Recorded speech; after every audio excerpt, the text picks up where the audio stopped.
Good morning everyone. आज हम class 6 का चैप्टर 4 करेंगे, बेसिक ज्योमेट्रिकल आइडियाज़। इसमें पहला कंसेप्ट है point. What is point? Point is a geometrical figure which has no length, no breadth and no height. ऐसा geometrical figure जिसकी ना लेंथ हो, ना ब्रेथ हो, ना हाइट हो, उस ज्योमेट्रिकल फिगर को हम क्या बोलते हैं? पॉइंट। ठीक है। It is denoted bye dots and it is represented by capital letters. यहाँ आप डायग्राम में देख रहे हो कि एक डॉट बना हुआ है और उसको कैपिटल लेटर ए से लिखा हुआ है, तो इस डॉट को ही हम पॉइंट कहते हैं।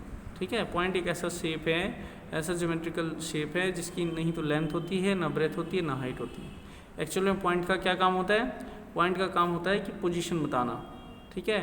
आप मैपिंग वर्क जब करते हो तो उसमें आपने देखा होगा कि मैप में आपको कोई भी चीज़ लोकेट करनी होती है, कोई भी चीज़ बतानी होती है, तो हम किससे दिखाते हैं? पॉइंट से। ठीक है। क्लियर है? पॉइंट समझ आ गया आपको? अच्छा, इसके बाद नेक्स्ट कंसेप्ट है line. A set of points having no end point is called line. अगर हम एक पेज के ऊपर बहुत सारे पॉइंट्स बना दें पास पास, एकदम चिपका के, और जिसका कोई एंड पॉइंट ना हो, तो वो जो ज्योमेट्रिकल शेप आएगी उसे हम लाइन बोलेंगे। ठीक है। It extend endlessly in both the direction. ये दोनों डायरेक्शन में इनफाइनाइट डिस्टेंस तक हम इसको एक्सटेंड कर सकते हैं। दोनों डायरेक्शन में इसे बढ़ा सकते हैं, मतलब कितना भी बढ़ा सकते हैं, जितना चाहें उतना बढ़ा सकते हैं। आपको यहाँ शेप में दिख रहा है, डायग्राम बनाया है, यहाँ पे एक लाइन की डायग्राम बनाई हुई है। यहाँ पे इसमें A, C, B 3 पॉइंट इसके ऊपर लिखे हुए हैं। ठीक है। तो इस लाइन को हम कैसे डिनोट करेंगे? AB भी लिख सकते हैं और BA दोनों ही लिख सकते हैं, बट इसमें ये ध्यान रखना है कि AB के ऊपर हमें बोथ साइडेड एरो वाला साइन लगाना है। ये इस लाइन को रिप्रेजेंट करता है। बोथ साइड एरो जो है ये लाइन को रिप्रेजेंट करता है। ठीक है। अब एक चीज़ नोट करने वाली बात है इसमें कि इसमें 3 पॉइंट हैं ACB, तो आप इस लाइन को AB भी लिख सकते हो, AC भी लिख सकते हो और BC भी लिख सकते हो। ये एक ही बात है। कोई बच्चा अगर AB लिखता है तब भी सही है, AC लिखता है तब भी सही है, BC लिखता है तब भी सही है। इसमें से लिखना एक ही है, बट आप लिख कुछ भी सकते हो। सिर्फ आपको एक चीज़ ध्यान रखना है कि जब भी आप लाइन को लिखेंगे तो लेटर्स के ऊपर आप बोथ साइड एरो लगाएंगे। ठीक है। ओके। इसके बाद नेक्स्ट कंसेप्ट है line segment. Line segment is a part of A line which has definite length. Line segment क्या होता है कि लाइन का पार्ट होता है जिसकी एक फिक्स लेंथ होती है ना। लाइन जो है उसकी तो लेंथ निकाल नहीं सकते क्योंकि वो एक्सटेंड होता है दोनों डायरेक्शन में, जबकि लाइन सेगमेंट जो है वो लाइन का पार्ट है। लाइन का अगर हम एक पार्ट ले लें तो उसको हम क्या बोलेंगे? Line segment. इसकी एक फिक्स लेंथ होती है। ठीक है। अच्छा, अब यहाँ पे देखेंगे, अब ये डायग्राम में बना हुआ है, एक हमने लाइन का पार्ट ले लिया है। तो इसमें ये जो स्टार्टिंग में एक पॉइंट बना हुआ है इसको हमने A से लिखा है, लास्ट में एक पॉइंट बना है इसको हमने B से लिखा हुआ है। तो इसको A को हम क्या बोलेंगे? स्टार्टिंग पॉइंट, और B को क्या बोलेंगे? And point. ठीक है। तो इसके 2 एंड पॉइंट होते हैं। Line segment has 2 and point and it is denoted bye AB bar. AB के ऊपर एक लाइन सेगमेंट ड्रॉ किया हुआ है, दिख रहा है आपको? तो लाइन सेगमेंट इसको हम बार भी बोलते हैं, AB बार, है ना। जब भी आपको लाइन सेगमेंट लिखना है आपको जो लेटर्स हैं इनके ऊपर बार लगाना है। लाइन में आपको क्या लिखना है? Both sided arrow. और लाइन सेगमेंट आपको क्या लिखना है? बार। ये बहुत ध्यान देने वाली बात है, बच्चों से ये मिस्टेक हो जाती है। जब भी आप लाइन सेगमेंट लिखेंगे बोथ साइडेड एरो लगाएंगे। जब भी आप लाइन लिखेंगे बोथ साइडेड एरो लगाएंगे, और लाइन सेगमेंट लिखेंगे तो बार लगाएंगे दोनों तरफ। क्लियर है? लाइन सेगमेंट के 2 एंड पॉइंट होते हैं। इसके बाद नेक्स्ट कंसेप्ट है रे। रे is a part of line which has only 1 and point. अभी हमने देखा कि लाइन सेगमेंट में 2 एंड पॉइंट होते हैं, ये भी लाइन का एक पार्ट होता है। अगर हम लाइन का ऐसा पार्ट लें जिसमें सिर्फ एक एंड पॉइंट हो और दूसरी तरफ वो एक्सटेंड हो सकता हो, तो इस तरह के पार्ट को हम क्या बोलते हैं? रे। ठीक है। यहाँ पे आप क्लियर दिख रहा है आपको कि एक ये रे बनाया है जो A से स्टार्ट हो रहा है और B की तरफ जा रहा है, और दूसरे में एक रे बनाया है जो B से स्टार्ट हो रहा है और A की तरफ जा रहा है। तो हम इसको कैसे लिखेंगे? AB के ऊपर सिंगल साइड एरो, और दूसरे वाले को कैसे लिखेंगे? BA के ऊपर सिंगल साइड एरो। ठीक है। तो रे में जब आप रे को लिखोगे तो जो लेटर्स हैं उसके ऊपर सिंगल साइड एरो लगानी है, लाइन को लिखोगे तो लेटर्स के ऊपर बोथ साइड एरो लगानी है, लाइन सेगमेंट लिखोगे तो आपको लेटर्स के ऊपर बार लगानी है। ये समझ आ गया होगा आपको, बहुत इजी है बट वेरी इंपॉर्टेंट, इस चीज़ को आपको ध्यान रखना है। अच्छा, एक चीज़ यहाँ नोट करने वाली बात है कि लाइन में मैंने A B, A C, B C सबको सेम बताया था, बट यहाँ रे में ये चीज़ें सेम नहीं होती हैं।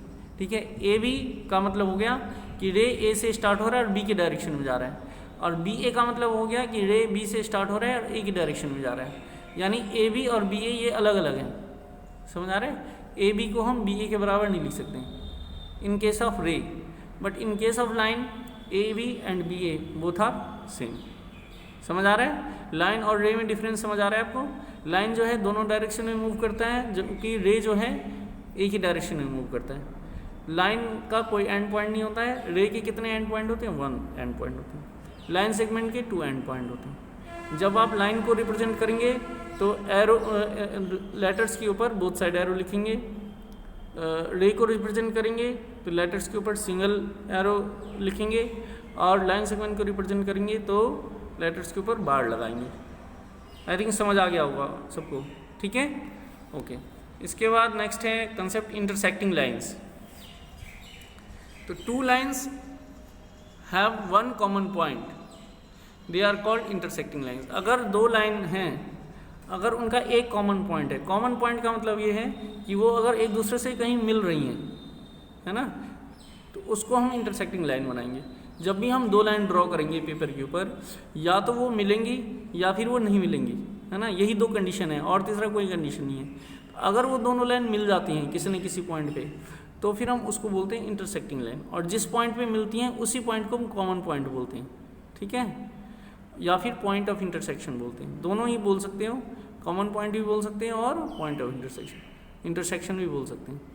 जो लाइंस मिल जाती हैं, एक दूसरे से मिलती हैं किसी न किसी पॉइंट पे, उन लाइंस को हम इंटरसेक्टिंग लाइंस बोलते हैं। क्लियर है? इसके बाद नेक्स्ट कंसेप्ट है, यहाँ भी ये देखो डायग्राम बना हुआ है, ये दिख रहा है आप सबको? हाँ, यहाँ पे ये जो लाइन L1 और L2 है, ये किस पॉइंट पे मिल रही हैं? O पे। तो O को हम क्या बोलेंगे? कॉमन पॉइंट भी बोल सकते हैं, और क्या बोल सकते हैं? Point of intersection. Here line L1 and L2 are intersecting lines and point O is called point of intersection.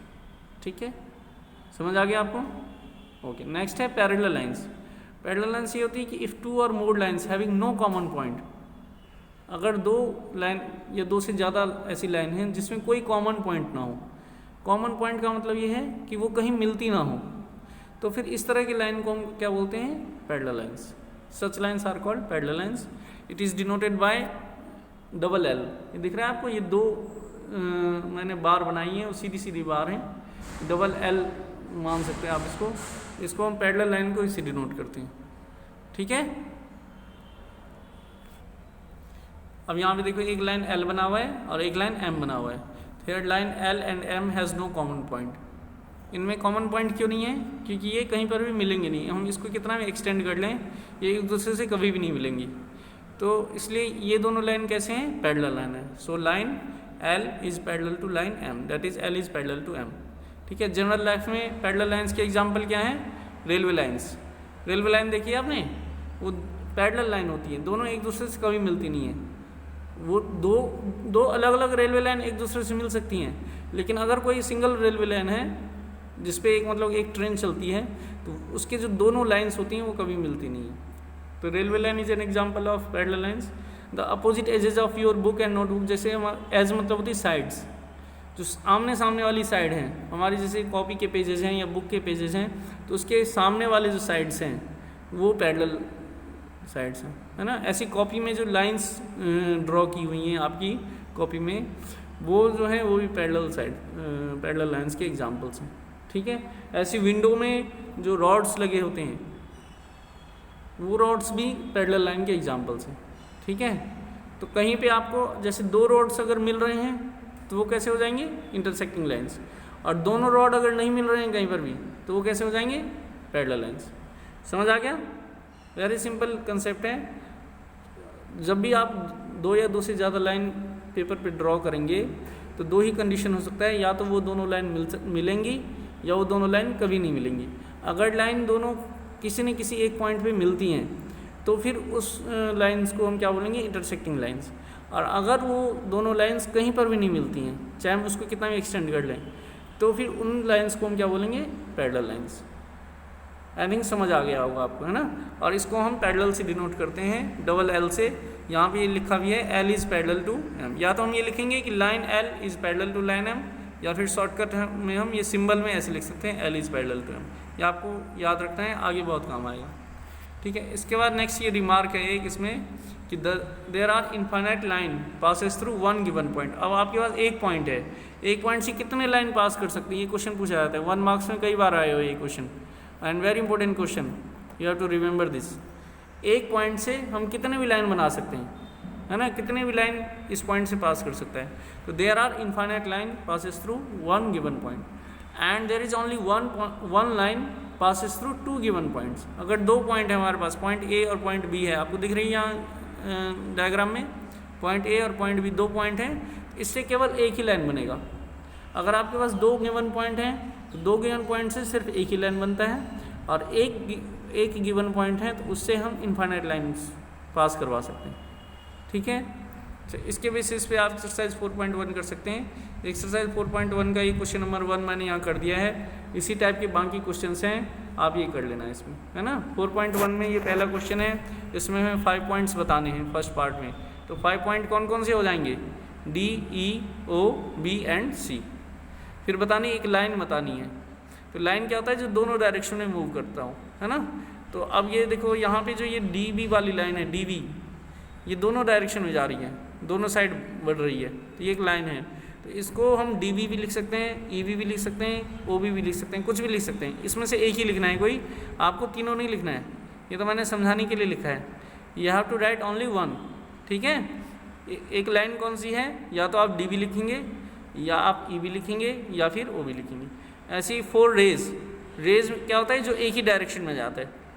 तो 4 रेज कौन कौन से हो जाएंगे, ओ बी एक रे हो जाएगा, ये ओ से स्टार्ट हो रहा है और बी की तरफ जा रहा है। फिर इसके बाद ओ ई एक रे है जो ओ से स्टार्ट हो रहा है और ई की तरफ जा रहा है। फिर ओ डी, ये भी ओ से स्टार्ट हो रहा है और डी की तरफ जा रहा है। एंड ओ सी, ओ से स्टार्ट हो रहा है और सी की तरफ जा रहा है। तो 4 रेज कौन कौन से हो जाएंगे, O B, O E, O D and O C. इसके बाद नेक्स्ट कंसेप्ट है 5 लाइन सेगमेंट। 5 लाइन सेगमेंट कौन कौन से हो जाएंगे इसमें, डी ई, ई ओ, ओ बी, ओ सी, ओ डी, और भी इसमें बन सकते हैं, है ना, ई बी और आपका डी बी, और भी बहुत सारे बन सकते हैं, बट हमें 5 ही लिखना है, तो हम 5 इसमें कोई सा भी लिख देंगे जो आपको समझ आ रहा है। इस तरह से ही बाकी क्वेश्चंस करने हैं। बस आपको सिर्फ एक चीज़ ये ध्यान रखना है कि जब आप लाइन लिखेंगे तो उसके ऊपर बोथ साइड एरो लगाएंगे, जब आप लाइन सेगमेंट लिखेंगे तो उसके ऊपर बार लगाएंगे, और जब आप रेज लिखेंगे तो उसके ऊपर सिंगल साइडेड एरो का यूज़ किया जाता है, ठीक है। ठीक है, समझ आ गया। आई होप आप सबको समझ आ गया होगा। इसके बेसिस पे आप एक्सरसाइज 4.1 कर सकते हैं।